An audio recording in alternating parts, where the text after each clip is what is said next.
Students, आज की इस वीडियो में हम जो है मोड के बारे में पढ़ने वाले हैं। मोड, जिसका एक और नाम क्या है, बूस्टिक।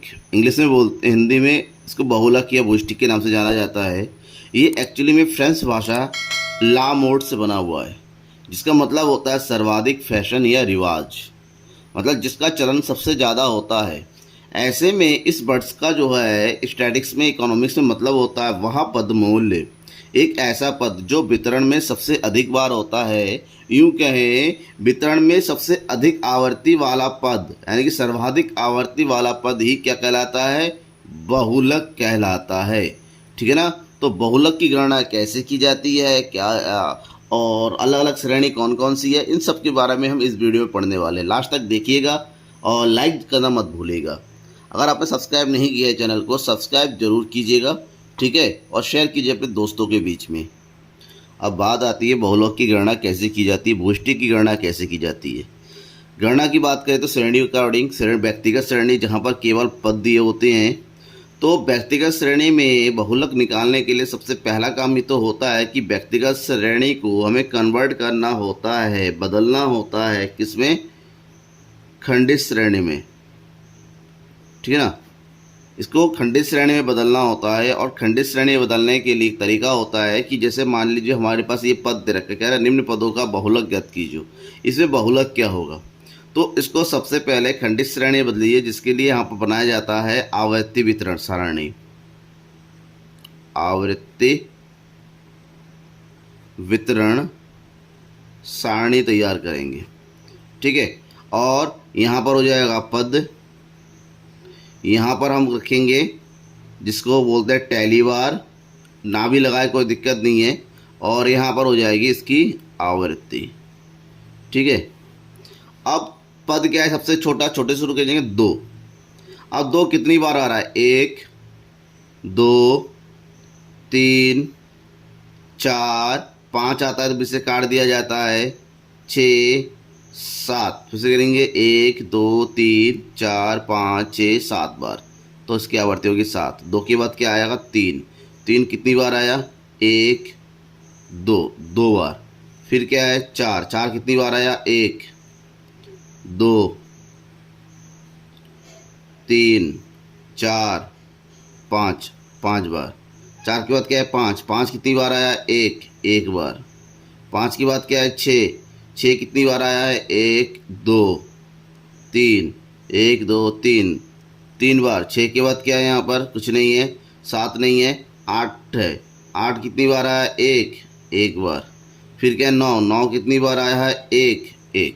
अब हमने ये सारणी बना ली, ये हो गया पद और ये आवर्ती। जब आपको पता है जहाँ पर पद और आवर्ती होती है उसे हम खंडित श्रेणी बोलते हैं, यानी कि व्यक्तिगत श्रेणी को बहुलक निकालने के लिए खंडित श्रेणी होता है। यहाँ पर देखिए अब एक चीज़, इस श्रेणी में किस पद की आवर्ती सर्वाधिक हो रही है, देखने से क्या पता चलता है। यहाँ पर 2 सबसे ज़्यादा बार आया, यानी कि 7 बार।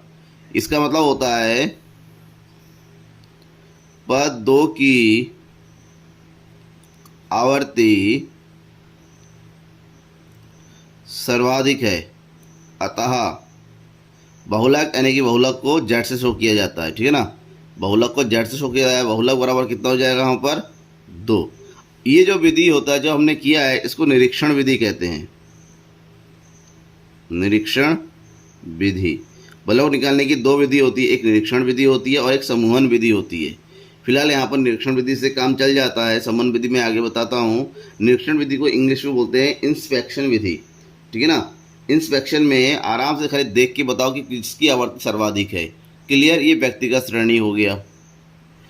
व्यक्तिगत श्रेणी के बाद दूसरी श्रेणी खंडित श्रेणी। खंडित श्रेणी में कैसे कैलकुलेट, यहाँ पर भी 2 मेथड होता है मोड निकालने के लिए।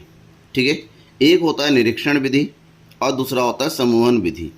निरीक्षण विधि का मतलब होता है कि पदों को और पदों की आवर्तियों को देखिए, देखने के बाद पता करिए कि इसमें सबसे अधिक आवर्ती किसकी है। जिसकी आवर्ती सबसे ज़्यादा होगी उसी को हम बहुलक कहते हैं, वही हमारा मोड होता है। समूहन विधि में थोड़ा लंबी चौड़ी मेथड है, यहाँ पर भी निरीक्षण यूज़ किया जाता है, लेकिन पहले ग्रुपिंग में बांटा जाता है। ध्यान में रखिएगा, कुछ श्रेणियाँ ऐसी होती है जहाँ पर डायरेक्टली देख के ही पता चल जाता है कि एक्चुअली में मोड कौन सा है। लेकिन कुछ श्रेणियाँ, कुछ वितरण, कुछ क्वेश्चंस ऐसे होते हैं जहाँ पर डायरेक्टली देख के आप पता नहीं कर पाएंगे। डाउट होगा कि एक्चुअली में यहाँ पर बहुलक कौन सा होता है। क्यों? क्योंकि वहाँ पर हो सकता है आवर्तियाँ जो है एक समान दे रखी हों, या आवर्तियों का जो ग्रुप होता है वो भी कम ज़्यादा है कि थोड़ा सा कन्फ्यूजिंग वाला दे रखा हो। ऐसे कंडीशन में हम जो है समूहन विधि का प्रयोग करते हैं। इस क्वेश्चन में जो कि मैं क्वेश्चन में, निम्न सारणी से भूयष्टिक की गणना कीजिए। ऊंचाई दिया हुआ 150, 160, 70, 180, 190, 200 और उसकी संख्या देखिए ऊंचाई के अकॉर्डिंग कितनी व्यक्तियों की संख्या है, 2, 4, 8, 10, 6, 5। इसमें बिल्कुल क्लियर है कि यहाँ पर सबसे ज़्यादा आवर्ती किसकी है। आप देख सकते हैं 180 वाले की 10 बार आ रहा है, जिसके आसपास का कोई भी ना, इसमें कोई कन्फ्यूज़न है।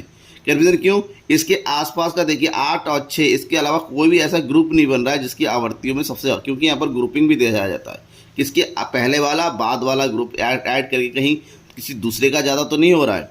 अब ये वाला ग्रुप सबसे अच्छा है, इनके सबसे अधिक वाला आ रहा है 180।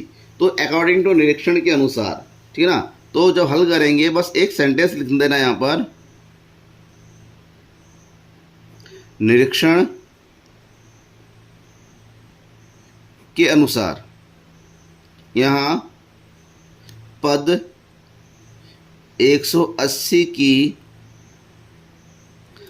आवर्ती क्या है,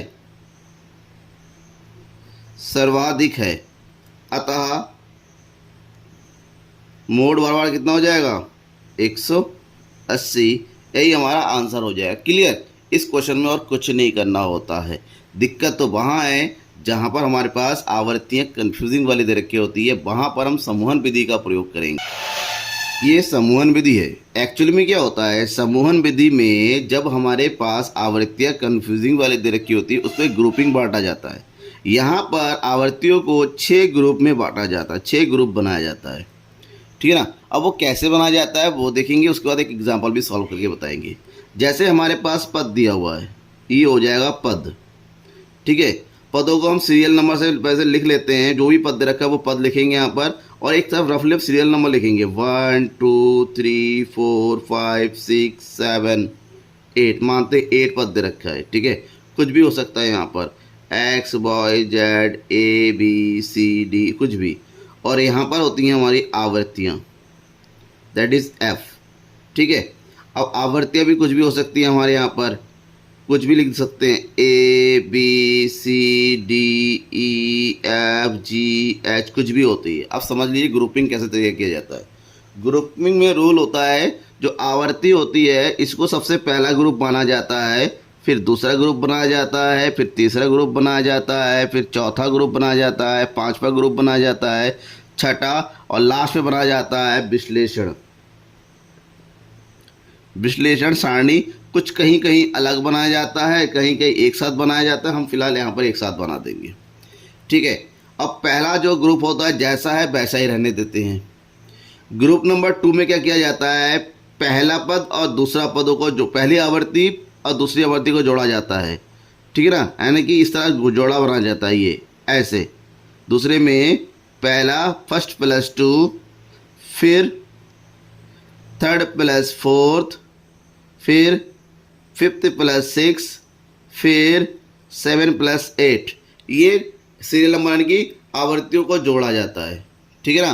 पहला दूसरा पद, तीसरा चौथा, पांचवा छठा, सातवां आठवां, ठीक है। पदों की आवर्तियों को जोड़ दिया। ग्रुप नंबर 3 में क्या किया जाता है, पहले को छोड़ दिया जाता है। पहले से कोई मतलब नहीं होता है, पहले को छोड़ दिया। पहले को छोड़ने के बाद यहाँ पर दूसरे से शुरू किया जाता है, बी एन सी, यानी कि हम किसको जोड़ेंगे, बी प्लस सी को। फिर किसको जोड़ेंगे, डी प्लस ई को। फिर किसको जोड़ेंगे, एफ प्लस जी। लास्ट में कुछ नहीं बचा, इसको छोड़ देंगे क्योंकि इसका पेयर नहीं बन रहा है। जिसका पेयर नहीं बन रहा उसको छोड़ देंगे। फिर आता है फोर्थ वाले। फोर्थ वाले में हम क्या करते हैं, यहाँ पर जो पेयर बनता है वो 3-3 का ग्रुप बनता है। शुरू से ग्रुप करेंगे ए बी सी, यानी कि ए प्लस बी प्लस सी। उसके बाद D plus E plus F. Last में इसका 3 ग्रुप नहीं बन रहा है, इसको छोड़ देंगे। क्लियर। अब आते हैं फिफ्थ वाले में। फिफ्थ वाले में पहला छोड़ देंगे, फिर 3 का पेयर बनाएंगे। यहाँ पर भी B plus C plus D, फिर आ जाएगा यहाँ पर E plus F plus G, यहाँ भी 3 3 का ग्रुप बना दिया, ठीक है। और लास्ट वाले में आते हैं, पहला भी छोड़ देंगे, दूसरा भी छोड़ देंगे, तीसरे शुरू करेंगे, यानी कि C plus D plus E, C plus D plus E, और लास्ट में बचेगा F plus G plus H, ठीक है ना। ये आपका ग्रुपिंग कंप्लीट हो जाता है। ग्रुपिंग होने के बाद विश्लेषण किया जाता है। विश्लेषण में क्या किया जाता है, यहाँ हर ग्रुप में देखा जाता है सबसे बड़ा कौन सा है। सबसे बड़ा मान लीजिए यहाँ पर सबसे बड़ा जोड़ के D आया, यहाँ पर ये वाला आया, यहाँ पर ये वाला आया, राउंड सर्किल कर दीजिए, यहाँ पर ये वाला आया, यहाँ पर ये वाला आया, यहाँ पर ये वाला। जो सबसे ज़्यादा बार आया उसके सामने एक एक बार एक पाई लगा, मतलब सबसे पहले ये आया D, यानी इसमें कौन कौन शामिल है, D अकेला है, ठीक है ना। पहले D, फिर किसमें शामिल है, तीसरा चौथा, तीसरा चौथा, फिर कौन सा शामिल है, चौथा और पांचवा, फिर कौन सा शामिल है, पहला दूसरा तीसरा, फिर दूसरा तीसरा चौथा। इस तरह से हम जो है एक आवर्तीय बनाते चले जाएंगे, और उसको जितनी बार जो सबसे ज़्यादा बार आया उसको एक टिक टिक लगाते चलेंगे, जो सबसे ज़्यादा बार आएगा वही हमारी मोड हो गए, ठीक है। अब इसको एक क्वेश्चन में समझते हैं, क्वेश्चन करके सब समझ में आएगा अच्छे से आपको। अब जैसे ये क्वेश्चन दिया हुआ है, निम्न सारणी से बहुलक ज्ञात करो, पद दिया हुआ 8 9 10 11 12 13 14 15, और इसका आवर्ती है 5 6 8 7 9 8 9। अब पे कन्फ्यूजन वाला देखिए, 9 यहाँ पर भी सबसे ज़्यादा है, यहाँ पर भी है, इनकी सब सर्वाधिक वाला दो दो बार दे रखे हैं। अब किसको मोड कहोगे, 12 को या 14 को, कन्फ्यूज़न हो गए। तो इस कन्फ्यूज़न को दूर करने के लिए इस क्वेश्चन को हम नॉर्मल निरीक्षण से नहीं, उसको सबसे पहले समूहन सारणी बनाया जाएगा, यानी कि जैसा कि मैंने बताया था 6 सारणी में बदलेंगे, फिर उसको एनालाइज करेंगे सबसे अधिक बार कौन आ रहा है। तो समूह सारणी बनाने के लिए ये होता है पद, और ये आवर्ती, सबसे पहले आवर्ती को सबसे पहला ग्रुप बना दिया जाता है, सबसे नंबर 1 डाल दिया। उसके बाद 5 ग्रुप ऑफ बनाएंगे। मैंने बताया था सबसे पहला वाला क्या बनाते हैं, पहला और दूसरे को जोड़ देंगे, यानी कि पहला ग्रुप तो बन गया आपका। यहाँ पर पदों का रोल नहीं होता है, पदों की आवर्तियों का रोल होता है ग्रुपिंग में, ध्यान में ये रखना है आपको, यानी कि पदों को जोड़ दे आप, पदों की आवर्तियों जोड़ेंगे। दूसरे वाले ग्रुप में हम क्या करेंगे, 2 2 का पेयर बना लेंगे, 5 और 6 का, 8 और 7 का, 9 और 8 का, 9 और 6 का जोड़ेंगे। 5 और 6 कितना हो गया, 11, 8 7 15, 8 और 9 17, और 9 6 15, ठीक है। दूसरा ग्रुप बन गया। ग्रुप नंबर 3 में मैंने क्या बताया था कि पहला छोड़ देंगे, दूसरे शुरू करेंगे। 6 और 8 यानी कि कितना, 14, 7 और 9 यानी कि 16, 8 और 9 यानी कि 17, 6 का कोई ग्रुप नहीं बन रहा है, इसको छोड़ देंगे ऐसे ही, ठीक है। ग्रुप नंबर 4 में यहाँ पर 2 2 का बना, 4 से शुरू करेंगे 3 3 का, तो पहले शुरू करेंगे, पहला दूसरा और तीसरा आवर्ती, यानी कि 5 6 और 8, तो 5 6 और 8 को जोड़िए, कितना होगा, 5 और 6 11, 11 और 8 कितना हो जाएगा, 19। फिर 7 से शुरू करेंगे, 7 9 और 8, 7 और 9 16, 16 और 8 कितना होता है, 24। लास्ट में 9 6 बचा, इसका 3 पेयर नहीं बन रहा, इसको छोड़ देंगे। 5वें वाले में पहला पद छोड़ेंगे, फिर 3 3 का जोड़ा बनाएंगे, यानी कि 6 8 7 का लेंगे, 6 8 और 7 जोड़िए, 8 से 14, 14 और 7 कितना होता है, 21। फिर पेयर बनेंगे 9 8 6 का, 9 8 6, 9 8 17, 17 और 9 26, ठीक है ना। 5 तक बन गया, शुरू करेंगे। अब छठे वाले पेयर में हम क्या करते हैं, पहला छोड़ देंगे, दूसरा भी छोड़ देंगे, तीसरे शुरू करेंगे, यानी कि 8 7 9, 8 7 और 9 जोड़ेंगे, 8 7 15, 15 और 9 होता है 24। फिर 8 और 9 17, 17 और 6 कितना होता है, 17 और 6 होता है 23। ये बन के तैयार हो गया, राइट।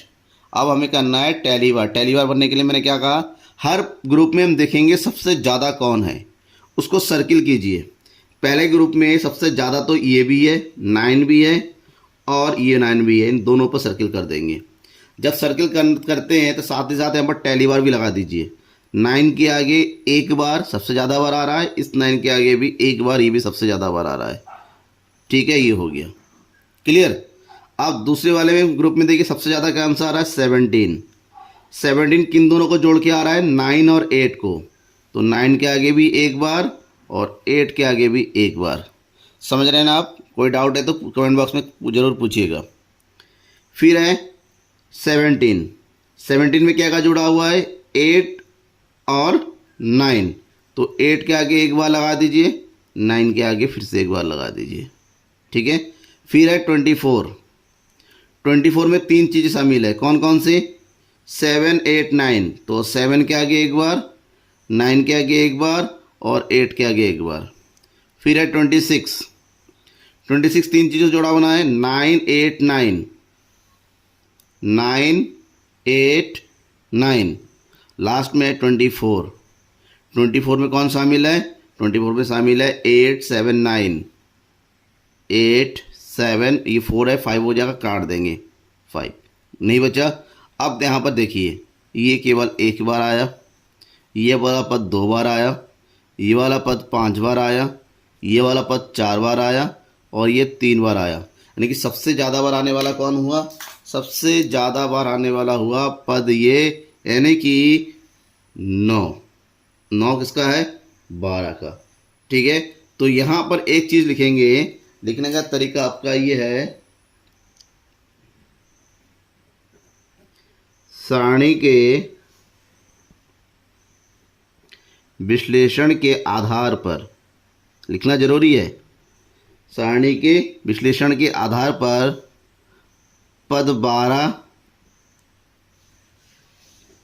की आवृत्ति सर्वाधिक है, अतः यहाँ बहुलक पद 12 है। ये हमारा क्या हो गया? आंसर हो गया, ठीक है। ग्रुपिंग मेथड समझ में आ गया? डाउट रह जाता है तो मैं हूँ बताने के लिए, ज़रूर कमेंट बॉक्स में कमेंट करके बताइएगा। Thank you. नेक्स्ट वीडियो में मैं बताऊंगा कि बहुलक जो होता है किस तरह से सतत श्रेणी में कैलकुलेट करते हैं, उसका मेथड थोड़ा सा अलग है, इसलिए उसकी अलग वीडियो बनाएंगे। Thank you.